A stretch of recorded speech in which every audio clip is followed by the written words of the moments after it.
Hello everyone, welcome again. हम लोग ने BME शुरू किया था, बेसिक मैकेनिकल इंजीनियरिंग। उसके यूनिट 1 का पहला लेक्चर है आज, और इसमें हम लोग पढ़ने वाले हैं क्लासिफिकेशन ऑफ इंजीनियरिंग मटेरियल्स। ये क्या होता है?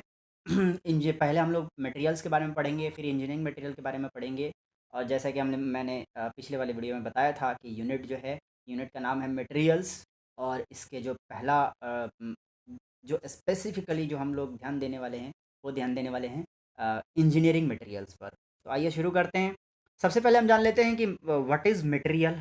तो हमें पता है कि everything is material in this universe, ठीक है। किसी न किसी चीज़ से बनी हुई है तो वो मटेरियल है। स्पेसिफिकली हम लोग स्पेसिफिकली बात कर रहे हैं इंजीनियरिंग मटेरियल्स की। तो स्पेसिफिकली अगर बात करें इंजीनियरिंग मटेरियल्स की, तो all the stuff by which something is made is called engineering material.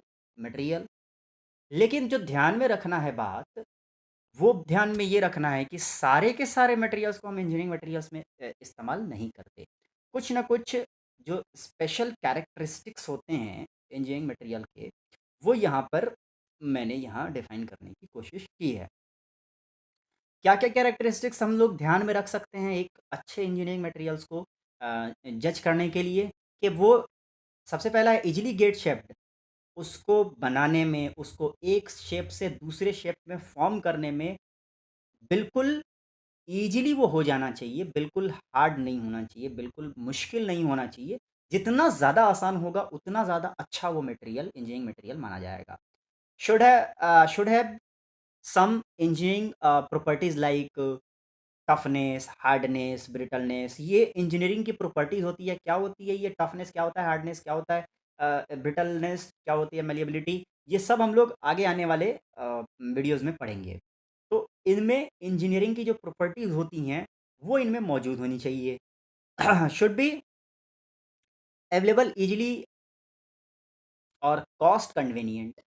आसानी से मिल जाना चाहिए, आसानी से शेप में ढल जाना चाहिए। इसके पास इंजीनियरिंग प्रॉपर्टीज़ होनी चाहिए, और कॉस्ट कन्वीनिएंट होना चाहिए। Cost convenient is most important. ज़्यादा महँगा चीज़ होएगी तो हम उसका इस्तेमाल नहीं कर पाएँगे, तो cost convenient is most important thing. Okay, next is engineering material की classification, the most important topic. Classification, classification कैसे करेंगे, देख लेते हैं।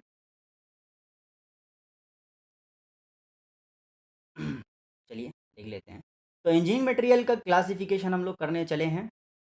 इंजीनियरिंग मटेरियल के क्लासिफिकेशन में सबसे पहला जो इंजीनियरिंग मटेरियल को हम लोग 3 पार्ट में डिवाइड करते हैं, याद रहे 3 पार्ट में। बेसिकली हम लोग कई दफ़ा कह देते हैं 2 पार्ट में, बट इट इज़ 3 पार्ट। कौन-कौन सा?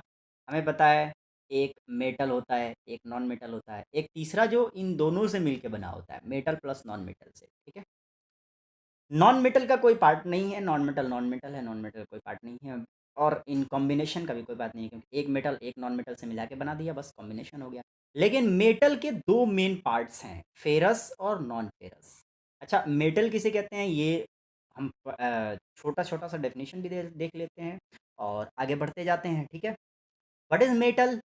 वो मेटल की प्रॉपर्टी, हालाँकि इसकी डिटेल जो है हम लोग आगे आने वाले वीडियोज़ में पढ़ेंगे, कि what is metal, what is non metal, what is ferrous, what is non ferrous, और क्या है ये कास्ट आयरन, क्या है ये रॉट आयरन, क्या है स्टील। और अपने सिलेबस में कास्ट आयरन और कार्बन स्टील, एलॉय स्टील, ये तीनों तो स्पेशल अपने सिलेबस में मेंशन है। आरजीबीवी के सिलेबस में ये स्पेशल मेंशन है, ठीक है? एक तो क्लासिफिकेशन ऑफ आयरन, यहाँ से क्वेश्चन कैसे बन सकता है वो भी बताऊँगा। यहाँ से बहुत सारे क्वेश्चन बन सकते हैं, बहुत सारे, ठीक है? और पीछे वाले से भी क्वेश्चन बन सकते हैं, यहाँ से भी क्वेश्चन बन सकते हैं कि एक इंजीनियरिंग मटेरियल को जो है आप इस्तेमाल करना चाहते हैं, किसी इंजीनियरिंग मटेरियल को, तो आप क्या देखेंगे? तो इनमें से 3-4 ऑप्शन होगा, और उसमें बोलेगा कि 1, 2, 2, 3, 3, 4 ऑल ऑफ द अबव।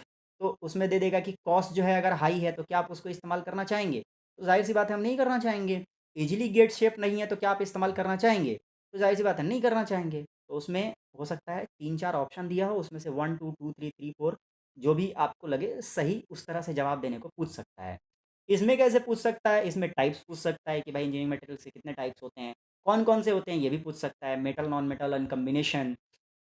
कभी-कभी ऐसा भी हो सकता है ये कॉम्बिनेशन दिया ही नहीं हो, सिर्फ़ मेटल और नॉन मेटल दिया हो, वो भी सही है, ठीक है? और मेटल के कितने टाइप्स होते हैं, तो 2 टाइप फेरस और नॉन फेरस। इसमें तो कुछ किसी के भी टाइप पूछ सकता है, ठीक है? तो ऐसा भी पूछ सकता है कि फेरस फेरस जो है फेरस मटेरियल्स जो है वो किसके टाइप्स होते हैं, तो हमें पता है कि मेटल के टाइप होते हैं।